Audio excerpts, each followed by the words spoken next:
নমস্কার। কত কথা কথকথায় আপনাদের স্বাগত জানাই। একবার একজন প্রবীণ সাংবাদিকের মুখে শুনেছিলাম, তিনি জীবনে বহু বিশ্বকাপের খেলা দেখেছেন সরাসরি স্টেডিয়ামে বসে, নানা দেশে মহাদেশে ভ্রমণ করে। তো তার অভিজ্ঞতার ঝুলিতে রয়েছে শুধু বিশ্বকাপ খেলা দেখার অভিজ্ঞতাই নয়, সেই সঙ্গে নানা মানুষের সঙ্গে আলাপ পরিচয়, তাদের জীবনের কাহিনী। এইরকমই এক কাহিনী তিনি বলেছিলেন আফ্রিকার একটি দরিদ্র দেশের এক যুবকে, যে আফ্রিকা থেকে সোজা চলে গেছিল বিশ্বকাপের আসরে। সম্ভবত সেবার জাপানে হয়েছিল খেলা, এবং যাওয়ার জন্যে তার যে পাথেয়, তার যে সঞ্চয় বলতে বিশেষ কিছু ছিল না, কারণ তার রোজগার ছিল একটা ছোট্ট সামান্য দোকান। কিন্তু নিজের দেশ বিশ্বকাপে খেলছে, খেলা দেখবো না মাঠে বসে, সে দোকানটা বিক্রি করে দিয়েই চলে গেছিল। সাংবাদিক যখন তার কাছে জানতে চেয়েছিলেন এবার ফিরে কি করবে, তার উত্তরে বলেছিল, কাল কে দেখেছে ম্যান, একটাই তো জীবন। সত্যি একটাই তো জীবন। এই যে আবেগ, এই যে অনুভব, এর মধ্যে জড়িয়ে রয়েছে কত কাহিনী, কত আখ্যান। এই সমস্ত আখ্যান, এই সমস্ত কাহিনী নিয়েই আমরা আমাদের কত কথা, এবং তার সঙ্গে সেই কত কথার সঙ্গে থাকবে কথকথা। কথকথা আপনারা জানেন বাংলার একটি প্রাচীন প্রবহমান ট্র্যাডিশন, যার মধ্যে দিয়ে বিভিন্ন পুরাণের গল্প, আখ্যান, কথক ঠাকুর দর্শকের সামনে পরিবেশন করেন। আমরা আমাদের এই ডিজিটাল মাধ্যমে সেইভাবেই পরিবেশন করবার চেষ্টা করব আমাদের চারপাশের জীবন থেকে উঠে আসা অভিজ্ঞতা। এই পডকাস্ট যখন রেকর্ড করা হচ্ছে তার কয়েক ঘন্টা বাদেই ফিফা বিশ্বকাপ, এবং এই ফিফা বিশ্বকাপ এই গত এক মাস ধরে আমরা যে দেখে এলাম, সেই সময় আমাদের চারপাশে বাঙালি জীবনে মধ্যবিত্ত পাড়ায়, নিম্নবিত্ত পাড়ায় কত কথাই না জন্ম হলো, কত গল্প, কত আখ্যান, বলে শেষ হবে না। আমার নিজের দু একটা অভিজ্ঞতা বলি। আমাদের প্রতিবেশী ঘোষবাবু, তিনি বাজারে যান, তাকে মাছ বিজ্ঞানী বলে বাজারে যারা মাছ বিক্রেতা তারা সবাই চেনেন। মাছের ব্যাপারে তার অগাধ পাণ্ডিত্য, কিন্তু বিগত 2 সপ্তাহ ধরে তিনি মাছ কেনা বন্ধ করে দিয়েছেন। বললাম, কি ব্যাপার? কিছু বিশেষ ঘটনা ঘটেছে নাকি উনি অন্য কোনো ব্যাপার, ধর্মীয় কারণ? কারণ আমি জানি উনি ফুটবল খেলা থাকলে প্রিয় দলের জন্য বিভিন্ন মন্দিরে পুজো দিতেও যান। এবার নাকি আর্জেন্টিনার জন্য তারকেশ্বরেও গেছিলেন। তো ঘোষবাবু বললেন যে না, ব্যাপারটা ঠিক সেরকম নয়। ওনার মনে দৃঢ় বিশ্বাস যে উনি যদি নিরামিষ আহার করেন তাহলে ওর প্রিয় দল বিশ্বকাপ জিতবেই জিতবে।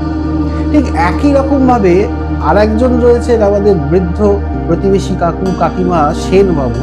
সেনবাবুর 2 ছেলে মেয়েই বিদেশে থাকে, প্রবাসী। তো 2 বৃদ্ধা থাকেন, মাঝে মাঝে দেখা হয়। কিছুদিন ধরে হঠাৎ দেখছি সন্ধে হলেই ওদের বাড়ি অন্ধকার, মনে হয় জনমনীষী নেই। কি ব্যাপার? খোঁজ খবর নিয়ে একদিন সকালবেলা মুখোমুখি হতে জিজ্ঞেস করলাম, কি ব্যাপার? আমরা তো ঘাবড়েই গেছিলাম, রোজ দেখছি বাড়ি অন্ধকার। বললেন, বয়স হচ্ছে, রাত জেগে খেলা দেখতে হবে, তো তাই বিকেলের পরে সূর্যাস্ত হলেই খাওয়া দাওয়া সেরে একটু ঘুমিয়ে নিচ্ছি, বয়সের সাথে যাতে কোনো শরীরের সমস্যা না দেখা দেয়। এইভাবে এই যে ফুটবলকে ঘিরে আবেগ, এ যেমন ওই আফ্রিকার হতদরিদ্র ছেলেটির নয়, শুধুমাত্র আমাদের বাঙালি জীবনের নয়, সারা বিশ্বে।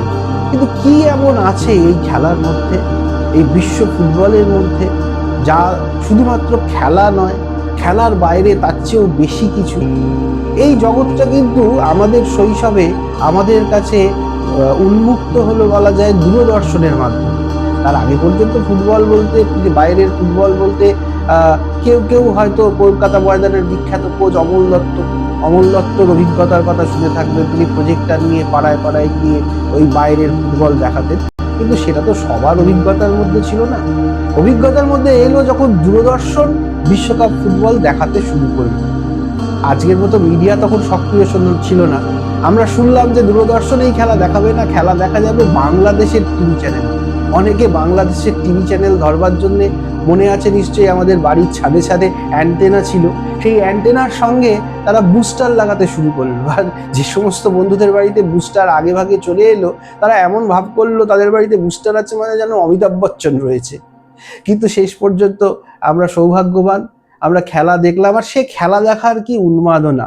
একা একা বাড়িতে বসে নয়, সারা পাড়া মিলে, যাদের বাড়িতে টিভি আছে বা যাদের বাড়িতে টিভি নেই, সবাই মিলে কারুর না কারুর বাড়িতে ঠিক সময় মতো জড়ো হয়ে যাচ্ছি, খেলা দেখা হচ্ছে। এবং দুটো খেলার মাঝখানে চা খাওয়া আর দূরদর্শন দেখাতে হচ্ছে কেন জানি না ভোজপুরি গান, কখনো কখনো কখনো কখনো দক্ষিণ ভারতীয় বাজনা, সেগুলোর সাথে ফুটবলের কি সম্পর্ক। এখনো অবশ্য তারকাদের দেখছি ফুটবল বিশ্লেষণ করেন, অনেক সময় তারা কুইজ খেলছেন। কিন্তু আপনাদের অনেকের নিশ্চয়ই এমন অভিজ্ঞতায় হয়েছে যে ওই বিশ্লেষণগুলোর থেকে আমরা যারা কোনো না কোনো হোয়াটসঅ্যাপ গ্রুপের মধ্যে রয়েছি, স্কুলের হোয়াটসঅ্যাপ গ্রুপ কিংবা পাড়ার বন্ধুদের অথবা যে অ্যাপার্টমেন্টে থাকি সেখানকার, কিংবা আত্মীয় স্বজনদের হোয়াটসঅ্যাপ গ্রুপ, সেখানে যারা অ্যালেক ফার্গুসন রয়েছেন কিংবা বেকেন বাওয়ার রয়েছেন, তাদের ম্যাচ বিশ্লেষণ, ওরে বাবা, সে যে কি বিনোদন, কি বিনোদন! গত 1 মাস ধরে আমাদের তো মজিয়ে রেখে দিয়েছে। কিন্তু আরো অনেক কিছু মনে পড়ে যায়। এই যে লাতিন আমেরিকার দেশ, ইউরোপের দেশ, কোথায় ব্রাজিল, কোথায় আর্জেন্টিনা, কোথায় পর্তুগাল, এসব যদি আমাদের হঠাৎ করে ম্যাপে দেখাতে বলা হয়, হয়তো চট করে খুঁজেও বার করতে পারবো না। অথচ সেই দেশগুলোর সঙ্গে কি আত্মিক যোগাযোগ আমাদের, মনে হয় এটাই আমাদের দেশ। পাড়াগুলো তো ছোট ছোট যেন পর্তুগিজ কলোনি কিংবা আর্জেন্টিনার কলোনি হয়ে যায়, জার্সিতে জার্সিতে রঙিন। কারণ কারণটা কিন্তু এখনো আমাদের কাছে সেভাবে স্পষ্ট নয়। এই আবেগটার জন্ম কেন হয়, সেটা কি শুধুমাত্র ফুটবলের জন্যে? আমার মনে হয় না, এটা ফুটবলের থেকেও আরেকটু যেন বেশি কিছু। 80-র দশকে যখন মারাদোনা নামক একজন ফুটবল ঈশ্বরই বলবো তাকে, আমাদের সামনে আবির্ভূত হলেন এবং দেখা গেল যে প্রতিপক্ষের সমস্ত অঙ্ক, সমস্ত ছক, সমস্ত প্রতিরোধকে ভেঙে খান খান করে দিচ্ছেন, তখনই হয়তো এই কলকাতা শহরে তার অজস্র ফ্যানের জন্ম হলো। সারা বাংলায়, শুধু সারা বাংলা বা কলকাতা বলি কেন, সারা দেশে সারা বিশ্বে তার ফ্যানের জন্ম হলো। কিন্তু ওই যে প্রতিরোধ ভাঙার অদম্য শক্তি, অদম্য এনার্জি, তুমি আমাকে যতই আটকাবার চেষ্টা করো না কেন, আমি অপ্রতিরোধ্য। আমাদের জীবনেও কি আমাদের মনের মধ্যে এই বোধটা কাজ করে না? রোজ হাঁটতে হাঁটতে, বাধা খেতে খেতে, ঠেকতে ঠেকতে আমরা ক্ষতবিক্ষত হই অন্তরে অন্তরে, এবং ভাবি যে আমাদের প্রতিপক্ষ, আমাদের সামনে প্রতিরোধ, এই সমস্ত কিছুকে যদি একবার অতিক্রম করতে পারতাম। কিন্তু প্রতিদিনই সেটা সম্ভব হয় না। আবার ক্লান্তি নিয়ে যে যার কর্মজগৎ থেকে ফিরে আসি নিজের নিজের ছোট্ট ছোট্ট খোপে। আর এই যে না পারাটা, ওই না পারাটা যেন মারাদোনা থেকে মেসি আমাদের চোখের সামনে দেখিয়ে দিয়ে যান। তাই তো এত রাত জাগার প্রস্তুতি, এত উত্তেজনা। এবং এই রাত জাগার প্রস্তুতি বলতে মনে পড়লো, আমাদের ফুটবলের অবিচ্ছেদ্য অঙ্গ ছিল একসময় যে মাঝখানের ওই টি ব্রেকটা, চা তৈরি। আমার আর এক পরিচিত, যিনি সারা কলকাতা ঘুরে ঘুরে বাজার করেন, আমি জানি তার কাছ থেকেই মানিকতলার মাছের বাজার কিংবা বড় বাজারের মুদিখানা, এই সমস্ত গল্প শুনেছি। তাকে হঠাৎ সেদিন সেন্ট্রাল এভিনিউর মেট্রো স্টেশনে আবিষ্কার করলাম, হাতে দেখি চায়ের ব্যাগ। কি ব্যাপার? বললেন রাত জেগে খেলা দেখতে হবে তো, তাই বেস্ট কোয়ালিটির চা তিনি জানেন কোথায় লালবাজারের দোকানে পাওয়া যায়, সেখান থেকে কিনে আনছেন। তো এই ফুটবল অনুষঙ্গ ঘিরে এই যে উন্মাদনা, এটাকে পাগলামও বলা যাবে না, এটাকে এক ধরনের আমরা তীব্র প্যাশন বলবো। এবং এই প্যাশনে আমরা জারিত হতে হতে আমাদের এই কলকাতার মোহনবাগান, ইস্ট বেঙ্গল, একসময় কৃষাণু, বিকাশ, মনোরঞ্জন, সুব্রত ভট্টাচার্য ঘিরে যে আবেগগুলো ছিল, সেগুলো যখন আন্তর্জাতিক আঙিনায় ছড়িয়ে গেল, সেইখানে ছড়িয়ে যাওয়ার পর আমরা বুঝতে পারলাম যে আমরা সারা পৃথিবীর মধ্যে কোথাও যেন একটা একাত্ম হয়ে গেছি ওই লড়াইটার জন্যে। ওই ফুটবলের মধ্যে যে শিল্প, বারবার একটা কথা ঘুরে ঘুরে আসে, ফুটবল শিল্প, শিল্প, তাকে শিল্পের মর্যাদা দেওয়া হয় বা শিল্পের আঙিনায় দেখা হয়। আসলে শিল্প তো জীবনে যা হতে পারে তাই শুধু দেখায় না, শিল্পের মধ্যে থাকে যা হওয়ার সম্ভাবনা ছিল, যা অসম্ভব, যা আমরা কল্পনা করি, সেগুলোকে মূর্ত করে তোলে। আর এই ফুটবলের মধ্যে দেবতারা, ফুটবলের ঈশ্বররা যখন আমাদের সামনে আসেন, তারা ওই সমস্ত অঙ্ক, সমস্ত সিস্টেম, সমস্ত প্রতিরোধকে ভেঙে দিয়ে জাগিয়ে তোলেন ফুটবলের শিল্পকে, যার জন্যেই আমাদের বিনিদ্র রজনী। কত কথার প্রথম পর্বে আমরা আজ আবার বিনিদ্র রজনী জাগার আগে আপনাদের সবাইকে স্বাগত জানাচ্ছি। এইরকম প্রতিনিয়ত আপনাদের সঙ্গে আমাদের দেখা হবে।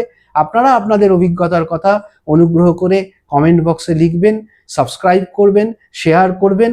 নানা বিষয় নিয়ে আপনাদের সঙ্গে ভাব বিনিময় হবে, আদান প্রদান হবে, বলতে পারে কে। এর থেকেই হয়তো আগামী দিনে বড় কোনো শিল্পের জন্ম হয়ে উঠতে পারে। ধন্যবাদ, নমস্কার।